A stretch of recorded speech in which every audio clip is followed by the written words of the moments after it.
Pour le confort, nous réparons cet équipement. Remise en service le 20 mai. Donc il n'y a pas d'ascenseur. Bon, moi, ce que je sais, c'est qu'on doit se retrouver dans un café à Paris, dans le Marais. C'est OK pour toi, ça? Maintenant, tu sais, c'est compliqué pour moi de venir. Est-ce que c'est possible que tu puisses organiser ma venue? Oui, bien sûr. Bon alors ce voyage, Nickel, tout s'est très bien passé. ton taxi il est où là? Eh ben, on va l'attendre. Malheureusement, j'ai reçu 2 appels de la compagnie qui m'a indiqué qu'ils ne trouvaient pas de taxi disponible. Alors, est-ce que c'est possible d'avoir un taxi classique? Parce que là, j'ai des rendez-vous, puis là, on va pas avoir le choix. Combien de temps qu'on attend? Ça fait 40 minutes. Donc là il faut qu'on marche tout là-bas parce qu'il n'y a pas d'ascenseur.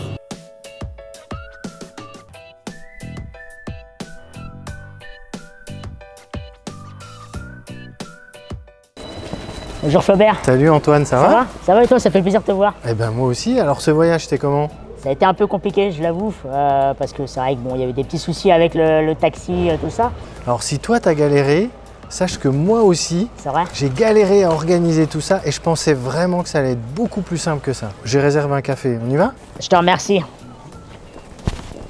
Tu connais un peu le 4e arrondissement, toi? Pas du tout, je t'avoue que c'est la première fois que je viens ici. D'ailleurs, je te remercie de m'avoir découvert.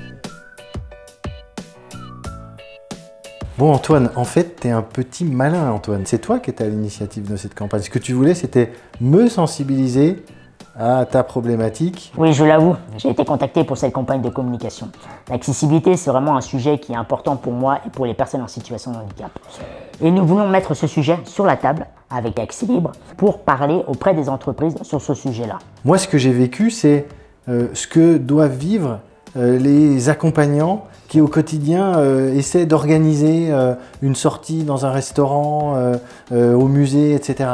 Et en fait, au final, c'est du stress, c'est énormément d'énergie pour juste essayer d'obtenir une information pour anticiper. Je me dis, mais comment on peut vous aider là-dedans? Alors visiblement, oui, en effet, Accès Libre est une vraie solution pour ça. Les difficultés que tu montres soulignent vraiment que ça peut créer une distance. La manque d'accessibilité, pardon, crée une distance entre les personnes en situation de handicap et le reste de la société. Pourquoi? Parce qu'on n'ose plus sortir. Voilà, on ne sait pas si c'est accessible, donc on ne veut pas rester au pied du restaurant. En fait, le lieu parfait n'existe pas, parce qu'il existe différents types d'accessibilité. Et en fait, ce qui est plus important, ce sont 2 choses. D'une part, de rendre au maximum ces locaux accessibles. Et deuxièmement, c'est de pouvoir communiquer sur les moyens mis en œuvre pour arriver à cette accessibilité. Pourquoi? Parce que ça va nous soulager totalement. Et c'est justement là tout l'objet du gouvernement avec cette solution qui s'appelle Accès Libre. Je profite que tu sois là, je vais te poser une question. Toi qui as travaillé dans des grands groupes, que penses-tu justement de cette frilosité qu'ont les entreprises pour communiquer sur ce sujet?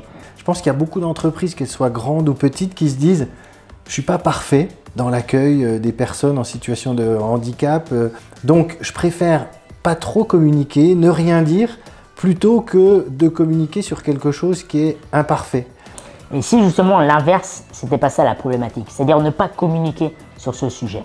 Je te prends un exemple concret. Le groupe Paul a travaillé avec Accès Libre. Accès Libre a rempli toute la partie administrative sur les différents types d'accessibilité des lieux qu'a le groupe Paul. En une bonne action, ils ont recensé plus de 250 locaux de groupe Paul. C'est énorme.